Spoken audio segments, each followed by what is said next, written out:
The song was I Just Want to Stop. The year was 1978. Hi, I'm Gino Vannelli, and these are the sounds of the time.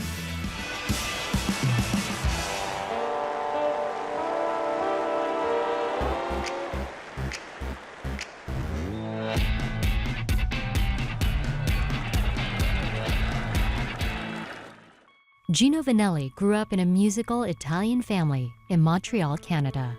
My father was a music buff. He had been a cabaret singer in the late 40s, 50s. So, I mean, we always had every latest record, whether it was a Sinatra or Perry Como or Nat King Cole or Big Band or Miles Davis or the new opera singer coming up. I decided that I would fall in love with Gene Krupa, you know, when I was about 9 or 10 years old, and so the drums became a passion of mine. I went for drum lessons for 4 or 5 years, and then I took piano lessons and guitar lessons, and then I studied with certain arrangers, and so I picked up my education along the way.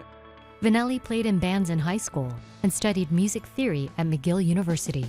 Then in 1971, moved to New York to seek out a record deal. It was the era of if people believed in you, they kind of, you know, bought hotel rooms for you. People kind of invested in this new 17 or 18-year-old kid that might do something. After that failed, I went back to Montreal totally crushed. I mean, I really was crushed. But the experience had helped Vannelli begin to develop his own personal sound. I loved classical music, I loved big band, I loved jazz, but I loved Latin music, I loved rock music, I loved fusion music. So it really is a combination of so many musics put together. Vannelli soon tried again, this time in Los Angeles.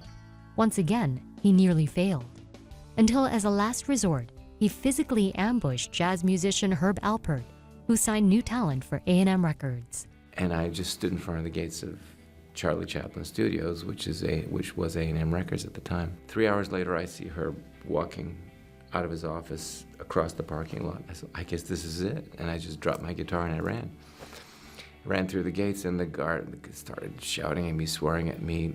I managed to accost Herb before he could catch up to me. Johnny, the guard, later found out his name, started tugging me away, and I just looked at Herb. I said, give me a chance. And Herb said, yeah, hold on, Johnny. And Herb wrote me a pass, come back in 30 minutes. I came back in 30 minutes, played a lot of songs that I recorded later. Next thing I knew it, I was on A&M. Vannelli became a new voice on a thriving singer-songwriting scene. That is, to me, the hallmark of the 70s. Whether it be, you know, Taylor or Cat Stevens or Stevie Wonder or, you know, Sly Stone or Carole King, they really exemplified the height of pop writing. Vannelli found success with his original material, but his first big hit came to him from his brothers, Joe and Ross. I had recorded with the Royal Philharmonic Orchestra. I was selling out every concert hall. So one day Joe comes to me and says, you know, you're pretty big, but you could be a lot bigger. I said, what do you mean by that? He says, the records have done well without a hit single, but what would happen if you really had a big hit single? I said, well, maybe, but there's a double-edged sword to that, I said, because that would really commit me to doing that again for the rest of my life. And my fans are kind of like open to whatever I do right now. Well, Joe said, I think Ross has got a song that might, you know, interest you, you know. So Ross came over and played the bulk of I Just Want to Stop. And really, I did smell blood in the water, you know, and I said, okay, let's work on it. The Yearning Love Ballad became Vannelli's first hit single, reaching number 4 on the pop charts, and thanks to its rhythm and blues feel, number 11 on the soul charts.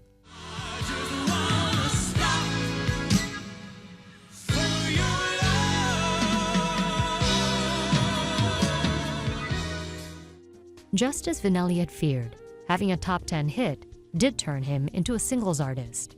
I wasn't happy about living from single to single. In the 70s, I had a career where I lived from album to album.